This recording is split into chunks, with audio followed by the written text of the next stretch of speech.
श्री गुरु सत्ताय नमः। सभी को प्रणाम। परम पूज्य गुरुदेव आगे लिखते हैं, हिमालय यात्रा से हरिद्वार लौटकर आने के बाद जब आश्रम का प्रारंभिक ढांचा बनकर तैयार हुआ तो विस्तार हेतु साधनों की आवश्यकता प्रतीत होने लगी। समय की विषमता ऐसी थी कि जिससे जूझने के लिए हमें कितने ही साधनों, व्यक्तियों एवं पराक्रमों की आवश्यकता अपेक्षित थी। दो काम करने थे, एक संघर्ष और दूसरा सृजन। संघर्ष उन अवांछनीयताओं से जो अब तक की संचित सभ्यता, प्रगति और संस्कृति को निगल जाने के लिए मुंह बाए खड़ी है। सृजन उसका जो भविष्य को उज्जवल एवं सुख शांति से भरा पूरा बना सके। दोनों ही कार्यों का प्रयोग समूचे धरातल पर निवास करने वाले मनुष्यों के लिए करना था। इसलिए विस्तार क्रम अनायास ही अधिक हो जाता है। निज के लिए हमें कुछ भी न करना था। पेट भरने के लिए जिस सृष्टा ने कीट पतंगों तक के लिए व्यवस्था बना रखी है, वो हमें क्यों भूखा रहने देंगे। इस विश्वास ने निजी कामनाओं का आरंभ में ही समापन कर दिया। न लोभ ने कभी सताया, न मोह ने। वासना, तृष्णा और अहंता में से कोई भी भव बंधन जैसी बंधकर पीछे न लग सकी। जो करना था भगवान के लिए करना था, गुरुदेव के निर्देशन पर करना था। उन्होंने संघर्ष और सृजन के दो ही काम सौंपे थे, सो उन्हें करने में सदा उत्साह ही रहा। टाल मटोल करने की प्रवृत्ति न थी और न कभी इच्छा हुई। जो करना सो तत्परता और तन्मयता से करना। ये आदत जन्मजात दिव्य अनुदान के रूप में मिली थी। जिन साधनों की नव सृजन के लिए आवश्यकता थी वे कहाँ से मिले, कहाँ से आए? इस प्रश्न के उत्तर में मार्गदर्शक ने हमें हमेशा एक ही तरीका बताया था कि बो और काटो। मक्का और बाजरा का एक बीज जब पौधा बनकर फलता है तो एक के बदले 100 नहीं वरन उससे भी अधिक मिलता है। द्रौपदी ने किसी संत को अपनी साड़ी फाड़ कर दी थी, जिससे उन्होंने लंगोटी बनाकर अपना काम चलाया था। वही आड़े समय में इतनी बनी कि उन साड़ियों के गट्ठे को सिर पर रखकर भगवान को स्वयं भागकर आना पड़ा। जो तुझे पाना है उसे बोना आरंभ कर दे। यही बीज मंत्र हमें बताया और अपनाया गया। प्रतिफल ठीक वैसा ही निकला जैसा कि संकेत किया गया था। शरीर, बुद्धि और भावनाएं स्थूल, सूक्ष्म और कारण शरीरों के साथ भगवान सबको देते हैं। धन स्व उपार्जित होता है। कोई हाथों हाथ कमाता है तो कोई पूर्व संचित संपदा को उत्तराधिकार में पाते हैं। हमने कमाया तो नहीं था पर उत्तराधिकार में अवश्य समुचित मात्रा में पाया। इन सबको बो देने और समय पर काट लेने के लायक गुंजाइश थी, सो बिना समय गंवाए उस प्रयोजन में अपने को लगा दिया। रात में भगवान का भजन कर लेना और दिन भर विराट ब्रह्म के लिए अर्थात विश्व मानव के लिए समय और श्रम नियोजित रखना, ये शरीर साधना के रूप में निर्धारित किया गया। बुद्धि दिन भर जागने में ही नहीं, रात्रि के सपने में भी लोक मंगल की विधाएं विनिर्मित करने में लगी रही। अपने निज के लिए सुविधा संपदा कमाने का ताना बाना बुनने की कभी भी इच्छा ही नहीं हुई।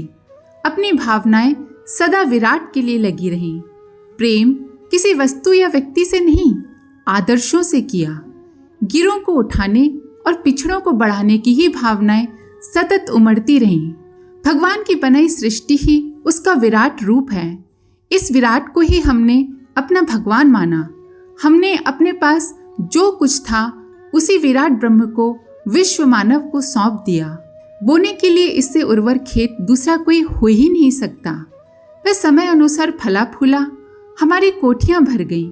सौंपे गए दो कामों के लिए जितने साधनों की जरूरत थी वे उसी में जुट गए। शरीर जन्मजात दुर्बल था। शारीरिक बनावट की दृष्टि से उसे दुर्बल कह सकते हैं, पर जीवन शक्ति तो प्रचंड थी। जवानी में बिना शाक, घी, दूध के 24 वर्षों तक जौ की रोटी और छाछ लेते रहने से वह और कृश हो गया था। पर जब बोने काटने की विधा अपनाई तो 75 वर्ष की उस उम्र में वो इतना सुदृढ़ है कि कुछ ही दिन पूर्व उसने एक बिगड़ायल सांड को कंधे का सहारा देकर चित्त पटक दिया। सर्वविदित है कि अनीति एवं आतंक के पक्षधर किराए के एक हत्यारे ने 1 वर्ष पूर्व 5 बोर की रिवॉल्वर से लगातार हम पर फायर किए और उसकी सभी गोलियां नली में उलझकर रह गईं। रिवॉल्वर उससे भय के मारे वहीं गिर गई। अब की बार वो छुरेबाजी पर उतर आया।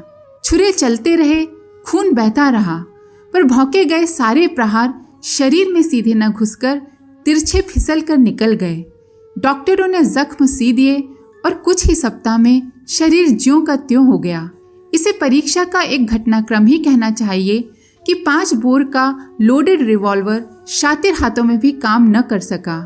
जानवर काटने के छुरे के 12 प्रहार मात्र प्रमाण के निशान छोड़कर अच्छे हो गए। आक्रमणकारी अपने बम से स्वयं घायल होकर जेल जा बैठा। जिसके आदेश से उसने ये किया था उसे फांसी की सजा घोषित हुई। असुरता के आक्रमण असफल हुए। एक उच्च स्तरीय दैवी प्रयास को निष्फल कर देना संभव न हो सका। मारने वाले से बचाने वाला बड़ा सिद्ध हुआ। इन दिनों 1 से 5 करने की सूक्ष्मीकरण विधा चल रही है, इसलिए शीर्णता तो आई है, तो भी बाहर से काया ऐसी है जिसे जितने दिन चाहे जीवित रखा जा सके। पर हम जानबूझकर इसे इस स्थिति में रखेंगे नहीं, कारण कि सूक्ष्म शरीर से अधिक काम लिया जा सकता है और स्थूल शरीर काम में बाधा ही डालता है। शरीर की जीवनी शक्ति असाधारण रही है, उसके द्वारा 10 गुना काम लिया गया है। हमने 75 वर्षों में विभिन्न स्तर के इतने काम किए हैं कि उनका लेखा जोखा लेने पर वे 750 वर्ष से कम में होने वाले संभव प्रतीत नहीं होते। इस सारा समय नव सृजन की एक से एक अधिक सफल भूमिकाएं बनाने में लगा है।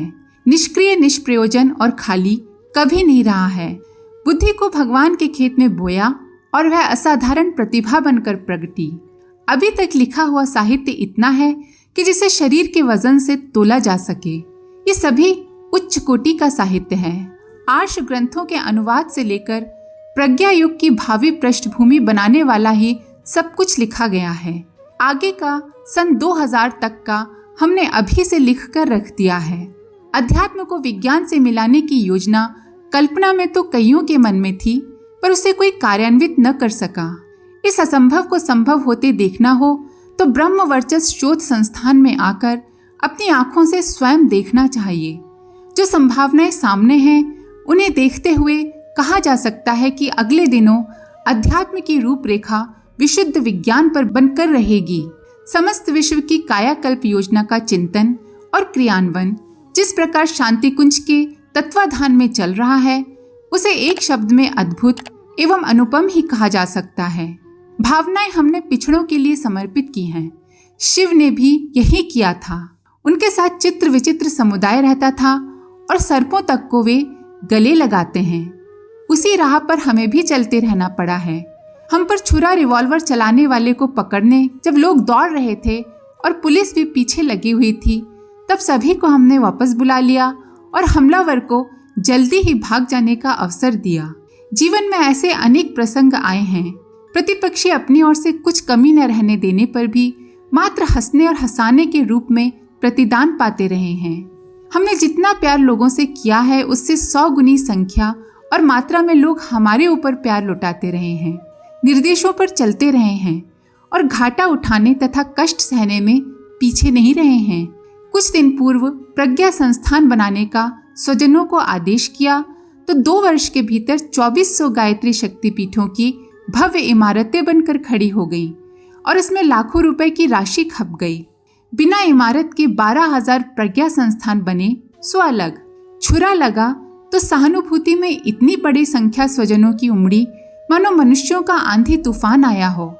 इनमें से हर एक बदला लेने के लिए आतुरता व्यक्त कर रहा था। हमने तथा माताजी ने सभी को दुलार कर दूसरी दिशा में मोड़ा। ये हमारे प्रति प्यार की सघन आत्मीयता की ही तो अभिव्यक्ति है। हमने जीवन भर प्यार खरीदा, बटोरा और लुटाया है। इसका एक नमूना हमारी धर्मपत्नी, जिन्हें हम माताजी कहकर संबोधित करते हैं, कि भावनाएं पढ़कर कोई भी समझ सकता है।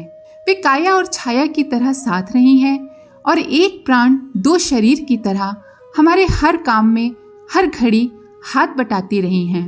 पशु पक्षियों तक का हमने ऐसा प्यार पाया है कि वे स्वजन सहचर की तरह आगे पीछे फिरते रहे हैं। लोगों ने आश्चर्य से देखा है कि सामान्यतः जो प्राणी मनुष्य से सर्वथा दूर रहते हैं, वे किस तरह कंधे पर बैठते, पीछे पीछे फिरते और चुपके से बिस्तर में आ सोते हैं। ऐसे दृश्य हजारों ने हजारों की संख्या में देखे और आश्चर्यचकित रह गए। ये और कुछ नहीं, प्रेम का प्रतिदान मात्र था। धन की हमें समय समय पर भारी आवश्यकता पड़ती रही है। गायत्री तपोभूमि, शांति कुंज और ब्रह्म वर्चस्व की इमारतें करोड़ों रुपए मूल्य की हैं। मनुष्य के आगे हाथ न पसारने का व्रत निभाते हुए अचानक ही ये सारी आवश्यकता पूरी हुई हैं। पूरा समय काम करने वालों की संख्या भी काफी है। इनके आजीविका की ब्राह्मणोचित व्यवस्था बराबर चलती रहती है। प्रेस, प्रकाशन, प्रचार में संलग्न जीप गाड़ियां तथा अन्य खर्चे ऐसे हैं जो समय अनुसार बिना किसी कठिनाई के पूरे होते रहते हैं। ये वो फसल है जो अपने पास की एक एक पाई को भगवान के खेत में बो देने के उपरांत हमें मिली है।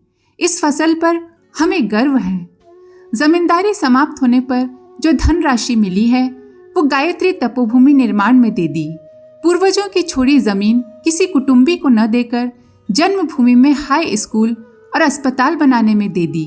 हम व्यक्तिगत रूप से खाली हाथ हैं, पर योजनाएं ऐसी चलाते हैं जैसे लखपति और करोड़पति लोगों के लिए भी संभव नहीं है। ये सब हमारे मार्गदर्शक के उस सूत्र के कारण संभव हो पाया है जिसमें उन्होंने कहा, जमा मत करो, बिखेर दो, बो और काटो। सत्प्रवृत्तियों का उद्यान जो प्रज्ञा परिवार के रूप में लहलहाता दृश्यमान होता है, उसकी पृष्ठभूमि इसी संकेत के आधार पर बनी है। परम पूज्य गुरुदेव के लेख को यहीं विराम देते हैं। आप सभी का धन्यवाद। ओम शांति। हमारे YouTube चैनल को सब्सक्राइब करें और बेल आइकन को दबाकर ऑल पर क्लिक करें ताकि आने वाले सभी वीडियोस की नोटिफिकेशन आपको मिलती रहे।